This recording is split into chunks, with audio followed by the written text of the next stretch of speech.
Claudio Grosso, sindaco di Quarto d'Altino, comincia la sostituzione di una buona parte delle staccionate lungo la Greenway da Quarto d'Altino a Portegrande, un intervento di sicurezza, un intervento anche per abbellire un percorso frequentato da tantissimi turisti. Sì, finalmente riusciamo a far partire i lavori per la sostituzione delle staccionate attualmente in legno, ormai depauperate dal tempo e dalla vetustà. I lavori cominceranno il 4 di marzo, ma probabilmente, viste le condizioni meteo, cominceranno il 5.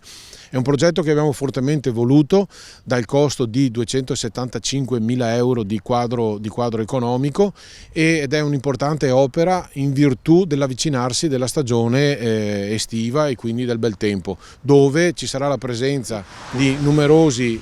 ciclisti e anche pedoni che amano apprezzare le nostre valenze paesaggistiche, in particolare quella del Sile. Verranno fatte in acciaio corten, così come quelle che stanno a nord, a partire più o meno grosso modo da Treviso, in occasione della sistemazione dei tratti di Greenway esistenti. La lunghezza delle opere, delle staccionate che verranno sostituite, è circa di 1,1 km.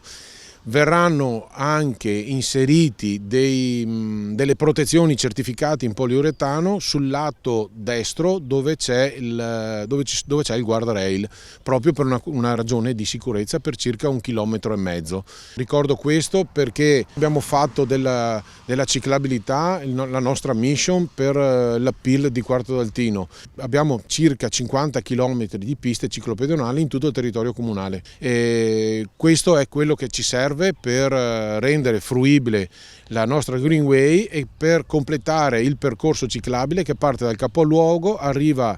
anche a Portegrandi, ma all'altezza di Trepalade, attraverso la nuova pista ciclabile sul Siloncello, si collega al museo e poi successivamente, a breve, cominceranno anche i lavori per la sistemazione del percorso della memoria, quel tratto di pista ciclabile dove si parla da tanto tempo della sostituzione e sistemazione del ponte crollato.